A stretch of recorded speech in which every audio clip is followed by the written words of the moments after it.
நிறுத்தற்குறி அப்படின்ற டாப்பிக்கு இன்றைக்கி நம்ம பார்க்க போகிறது என்ன அப்படின்னா வியப்புக்குறி. அதில் வியப்புக்குறி, அதாவது எக்ஸ்க்ளமேட்டரி மார்க் அப்படின்னு சொல்லுவோம் இல்லையா, அதான் வியப்புக்குறி. ஓகே, அது பார்க்கலாம்.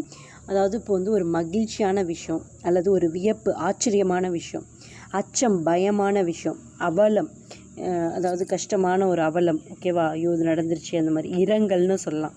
ஸோ இந்த மாதிரி விஷயங்கள் வரும் பொழுது நம்ம வியப்பு குறியிடுவோம். ஓகேவா, இப்போ எக்ஸாம்பிளுக்கு பாம்பு பாம்பு அப்படின்னு சொல்கிறோம்ல, அப்போ அந்த இடத்துல எக்ஸ்க்ளமேட்டரி மார்க் கொடுப்போம். அந்தோ அப்படின்னு சொல்கிறோம்ல, ஐயோ இறந்துட்டாங்களே அப்படின்னு சொல்கிறோம்ல, அப்போ அந்த இடத்துல நம்ம எக்ஸ்க்ளமேட்டரி மார்க், அதாவது வியப்புக்குறி கொடுக்குறோம். சரியா, தமிழின் இனிமைதான் என்னே அப்படின்ற ஒரு எக்ஸாம்பிள் பாருங்கள். ஸோ இதில் பார்த்தோம் அப்படின்னா தமிழின் இனிமைதான் என்னே அப்படின்னு சொல்கிறோம். அப்போ அந்த இடத்துல என்ன வருது, எக்ஸ்க்ளமேட்டரி மார்க் வருது. ஓகேவா, இதுதான் வியப்புக்குறி அப்படின்றது. எங்கெங்கே வருது, மகிழ்ச்சி, வியப்பு, அச்சம், அவலம், இரங்கல். ஓகேவா.